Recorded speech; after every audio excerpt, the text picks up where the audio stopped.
Statistics, chapter number 14, statistics.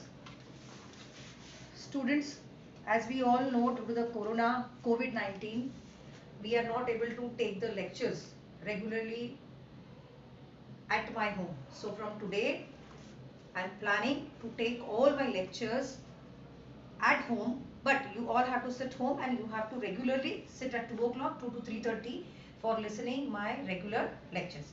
So today we are going to start with the math subject, that is chapter number 14, statistics. सबको पता है statistics क्या है. Last year भी 8th standard में हमने देखा था कि स्टैटिस्टिक्स का एक फुल चैप्टर हमने देखा था जिसके अंदर बहुत सारे कॉन्सेप्ट्स देखे थे. जिसके अंदर पहला कॉन्सेप्ट देखा था दैट वाज डेटा. डेटा सबको पता है डेटा क्या है. It's a numerical form, that is collection. Numerical form number form में होता है, नंबर फॉर्म या फिर कलेक्शन. अब कलेक्शन बहुत सारी चीजों का हो सकता है, जैसे example number of children, number of fruits. बहुत सारे आप मार्केट के अंदर जाते हो तो बहुत सारा डेटा कलेक्ट कर सकते हो, बहुत सारे डेटा. जैसे आज कोविड-19 का इतना सारा प्रेशर सबके ऊपर है, तो सब लोग गुजरात का कितना है, महाराष्ट्र का कितना है, सारे डेटा कलेक्ट कर करके हम लोगों को टीवीज पे सेंड कर रहे हैं ताकि हमें अवेयरनेस आए कि हमें घर से बाहर नहीं निकलना है. तो उसी तरीके से डेटा एक ऐसा डेफिनेट पर्पस होता है कलेक्शन का.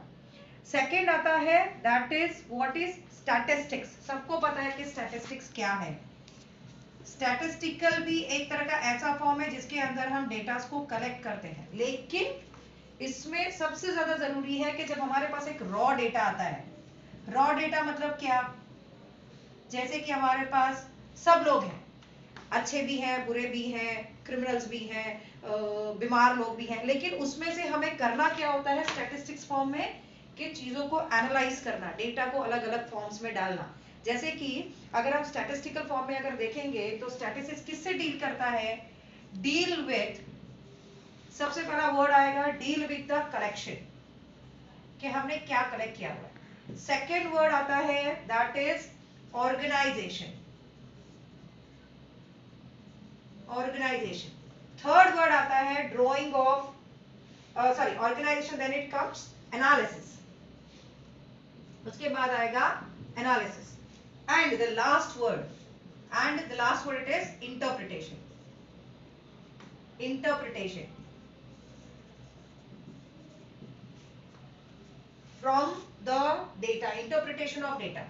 अब ये डेटा, जैसे कि मैंने पहले ही आप लोगों को बताया था, डेटा नंबर फॉर्म में हो सकता है, कलेक्शन फॉर्म में हो सकता है, लेकिन इस सबको हम रॉली एक जगह इकट्ठा करते हैं. लेकिन जब इकट्ठा किया जाता है वो रॉ डेटा होता है. वो रॉ डेटा को करना क्या है, एक जगह लाना है, उसको ऑर्गेनाइज फॉर्म में डालना है, एनालाइज करना है. एनालाइज करना मतलब क्या होता है कि हमें बहुत सारी चीजों को अलग अलग कैटेगरी में डाल देना होता है. जैसे आपने फ्रूट्स लिया तो आप फ्रूट्स को फ्रूट्स की जगह पे डालोगे, वेजिटेबल्स है तो वेजिटेबल्स को वेजिटेबल्स की जगह पे डालोगे, या बाकी जो भी आपके पास जो भी इंफॉर्मेशन है, आप बहुत सारी चीजों को आप अलग अलग फॉर्म्स में एनालाइज कर सकते हो.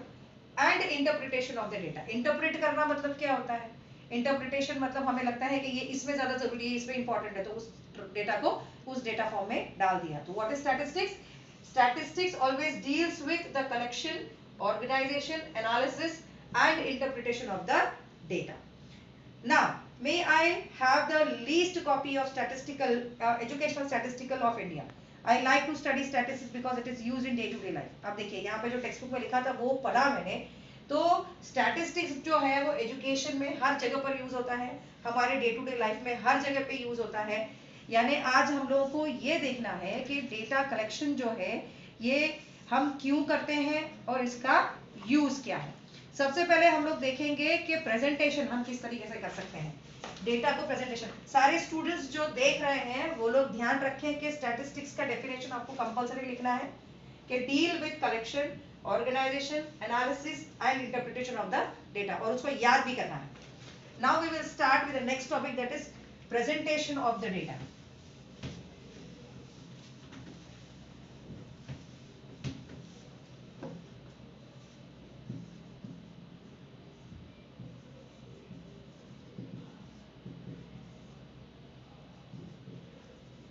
अब डेटा बहुत सारे फॉर्म के हो सकते हैं, जैसे कि consider the marks obtained by 10 students in the mathematics test as given below.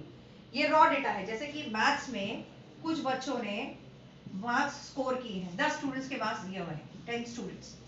अब वो 10 स्टूडेंट्स के जो मार्क्स दिए हुए हैं मैथ्स में, वो हमें क्या करने हैं, जैसे कि ए स्टूडेंट है उसको 55 मार्क्स मिले हैं, बी स्टूडेंट है उसको 36 मिले हैं, फिर सी स्टूडेंट है उसको 95 मिले हैं, डी स्टूडेंट है उसको 73 मिले हैं। इस तरीके से आपको 10 स्टूडेंट्स का डेटा दिया हुआ है, इसे आप डेटा कहोगे। मतलब आपको सारा का सारा जो फॉर्म है वो आपको नंबर फॉर्मेशन में दिया हुआ है। ये 100 आउट ऑफ एक को 55 मिला, एक को 36, 95, 73, 60, 42, इस तरीके से ये 10 स्टूडेंट के मार्क्स दिए हुए हैं। अब ये फॉर्म को आप कहोगे रॉ डेटा, इसको आप रॉ डेटा बोलोगे।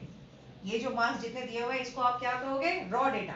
अब by looking at it this form can you find the highest and the lowest marks. अभी आप सबसे पहले इसमें क्या ढूंढ सकते हो, ये रॉ डेटा है, आपको 10 स्टूडेंट्स के मार्क्स दिए, लेकिन इसके अंदर आप सबसे ज्यादा मार्क्स किसे मिले हैं और सबसे कम मार्क्स किसे मिले हैं ये आप निकाल सकते हो ना। यानी सबसे ज्यादा मार्क्स जो मिले हैं वो है 95 और जो सबसे कम मार्क्स मिले हैं वो है 36। तो आपको हाईएस्ट डेटा मिल गया और ये